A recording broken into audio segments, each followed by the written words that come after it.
అంబేద్కర్ కోనసీమ జిల్లా ముమ్మిడివరంలో out sourcing engineering కార్మికులు నిరసన ప్రదర్శనకు దిగారు. ఇంజనీరింగ్ విభాగంలో ఎలక్ట్రీషియన్లు, ఫిట్టర్లుగా పనిచేస్తున్న కాంట్రాక్ట్ కార్మికులంతా సిఐటియు పిలుపు మేరకు నగర పంచాయతీ కార్యాలయం ఎదుట రిలే నిరాహార దీక్షలు చేపట్టారు. గత ప్రభుత్వం ఇంజనీరింగ్ కాంట్రాక్ట్ కార్మికులను రెగ్యులర్ చేస్తామని ఇచ్చిన హామీ అమలు చేయలేదని, ఈ ప్రభుత్వమైనా రెగ్యులర్ చేయాలని వారు డిమాండ్ చేశారు.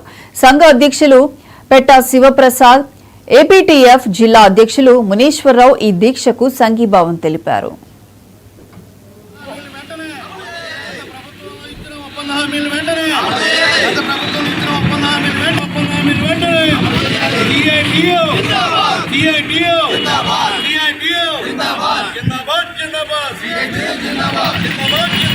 AP municipal workers and employees federation ఆధ్వర్యంలో సిఐటి అనుబంధంతో మరి గత సంవత్సరంలో 17 రోజుల సమ్మె జరిగింది.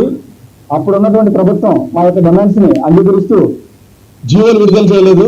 కానీ ఈ ప్రభుత్వంలో అధికారులను, మంత్రులను ఎన్నిసార్లు కలిసినప్పటికీ కూడా ఆ జీవోల రూపంలో రాలేదు. మాకు 36 ప్రకారం, జీవో నెంబర్ 36 ప్రకారం 21,000 వేతనం ఇవ్వాలని, ఇంజనీరింగ్ కార్మికులకు ప్రత్యేకంగా వాళ్ళకి రిస్క్ అలవెన్స్ ఇవ్వాలని చెప్పేసి, లైఫ్ ఇన్సూరెన్స్, అలాగే దాన సంస్కారాలకు 20,000, 62 ఏళ్లకు పెంచాలని చెప్పేసి, ఉద్యోగ భద్రత కల్పించాలని, సమాన పనికి సమాన వేతనం ఇవ్వాలని, 5 సంవత్సరాలు పూర్తి చేసిన ప్రతి కార్మికుడిని రెగ్యులరైజ్ చేయాలని, ఈ ఆఫ్కాస్ట్ తొలగించి రెగ్యులరైజేషన్ చేసే విధంగా ఈ ప్రభుత్వం చర్యలు చేపట్టాలని ఈ సందర్భంగా డిమాండ్ చేస్తున్నాం. ఆ డిమాండ్లు నెరవేర్చే వరకు రాష్ట్ర నాయకత్వం ఏదైతే పిలుపునిస్తుందో అది కార్యాచరణ రూపొందించుకుని మేము ఫర్దర్ గా భవిష్యత్ కార్యాచరణ ద్వారా ఈ ఉద్యమాన్ని మరింత ముందుకు తీసుకెళ్తామని చెప్పేసి తెలియజేసుకుంటున్నాం. AP municipal workers and employees federation ఆధ్వర్యంలో సిఐటి అనుబంధంతో మరి గత